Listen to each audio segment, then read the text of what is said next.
I must address what people are calling yesterday's political rant. Ooh. Oh, did you get some feedback? Yeah, and a lot of it was very reasonable. I thought so. And civil. And I can start with a nice one. Oh, are we going to work our way from the top down? We're going to start at the top and go to the bottom. Let's keep working it. No, but many of the responses were symptomatic of exactly what ails the country. I think you're right, yes. That people were not able to sort out fact from what they heard. Well, what you heard was wrong, and I'll get to that in a moment. Jim writes, like you, I'm extremely fed up with the politicians on both sides of the aisle. Your rant today was spot on, and made me think of a quote I saw recently that I thought was extremely and sadly accurate. Hope this helps. Gone is the idea that politics is about making the country and its people better through compromise, or even that passing any sort of legislation or sponsoring any matters at all. In its place is politics as performance. Running for office and being in office are about promoting your personal brand. The best way to show effectiveness is not in bills passed, but in appearances on TV. I find that fairly accurate. Okay. Boom. Perfect. And then I go to Robert Meninger. Joe, I just wanted to thank you for insulting my intelligence today. If I wanted to be called a deplorable, I would listen to Hillary Clinton's podcast. We all know Trump lives inside your head and drives you crazy, but then shut up about him. He's done, and gone. Quit making him relevant every day by talking about him. He will never be president again, so just let him be ex-president. Number 45 already, a move on. Robert Meninger, you couldn't be more wrong. What motivates me is the fact that he is precisely not gone. Right. He won't go away. He's not gone, and he won't go away. What is it don't you get? He's the 3-year-old at a birthday party who's bitching and stomping his feet because he wants the president, he wants the presents that the kid's birthday got. He wants those. Right. What don't you understand? Well, and the hearings taking place obviously makes this a relevant conversation. He's gone, he's done. No, he isn't. That's precisely the problem. He's still holding rallies. Where do you come up with this BS? And if your intelligence is that fragile, I don't know what the hell to tell you. I wasn't thinking of you when I spoke what I spoke about Trump. I didn't call you a deplorable.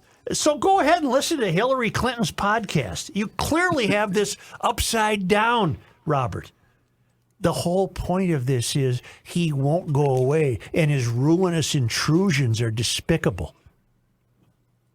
Let's move on. But Garage Logic has also, in its 30 years, is it 30? You tell me. Whatever. In its existence, it has been about you don't have to 100%. It's not Rush Limbaugh.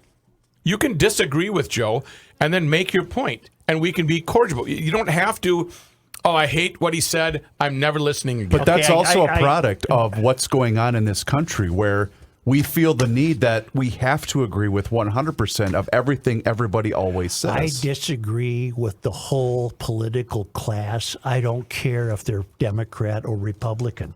The country is in a state of spiraling downward. And I said yesterday, I see no hope in Washington, D.C. I see no hope in Mar-a-Lago, Florida. But here's one that, again, it's Dustin Cole. It's almost a cliche because, Joe, I'm a longtime listener and at times would disagree with you, which I think you would agree is just fine and actually healthy. I do. I don't believe anyone should agree with another 100% of the time. There you go. Much how I don't agree with Trump 100% of the time. It's your show and you say what you want. You've earned it. I don't think Trump should run because I don't want to hear liberals complain and lie for 4 years again.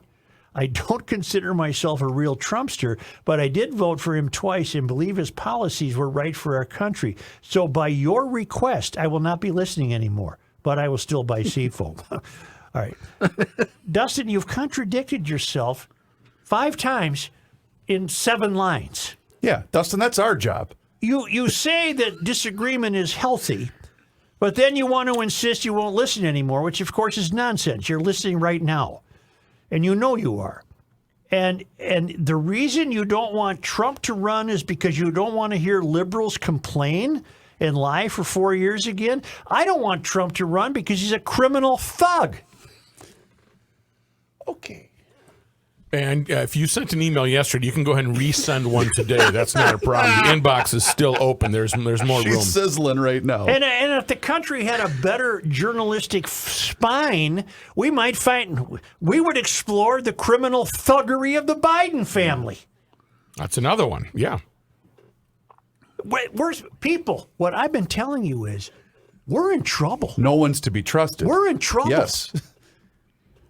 But Dustin, get your act together.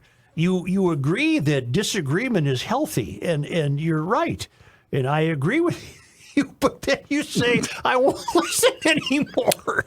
You make no sense. How can you not listen to this show? With all the, forget all the serious stuff. I'm here and I provide entertainment. I don't know how you could be without me every single week. Bill writes, "You lost me yesterday. I support Trump, so I suppose I'm a bleep hole, and you don't care what I think." Well, you're being ridiculous. Maybe that's not exactly what you said.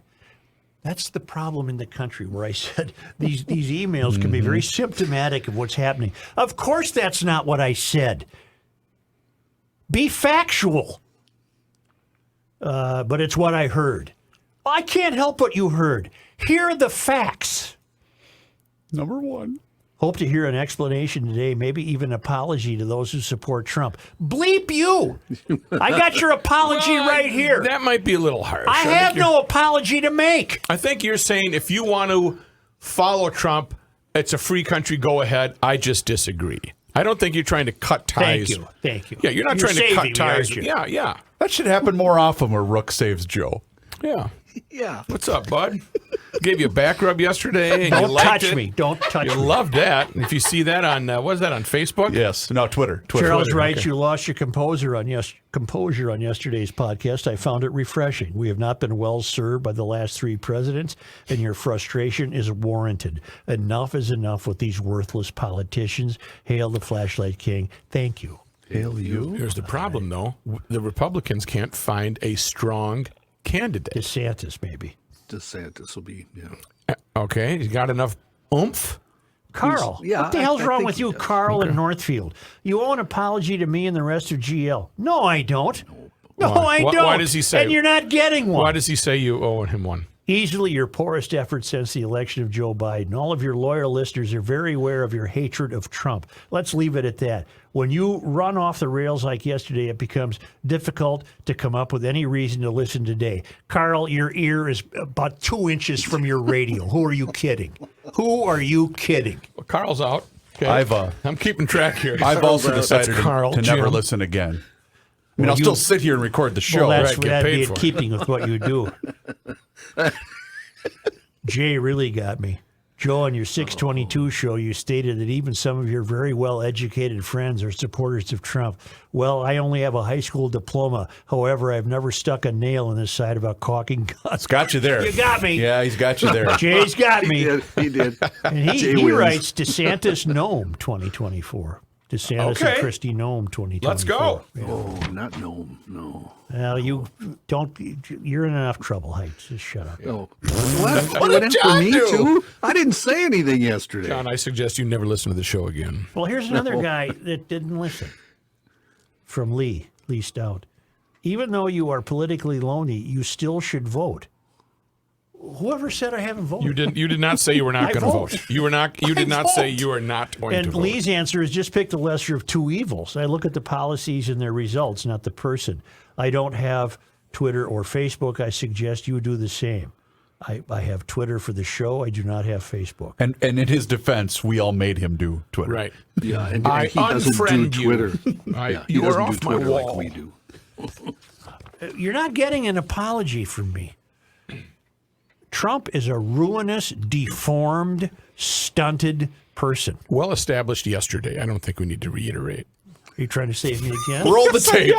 Yes, I am. Well established yesterday. Your thoughts on the former president. Oh, Yes. God help us. God And I help love us. every GLer that listens to the show, and I want you to continue to listen, even if you think he's wrong. And that's what makes this show great. You three know that already, but because we don't all, the four of us don't all agree with one if another. you're a loyal listener to the show the last 3 decades, and you disagreed when we took calls, now we're taking emails, that's the version of calls, you were sent to the front of the class to prove your point if you disagreed. I withdraw the bleep you to people who want an apology. That was uncalled for. Okay. Okay. But you're not Noted. getting it. You're not getting an Noted. apology. Noted. You're not Duly getting noted. an apology. What do I have to apologize for?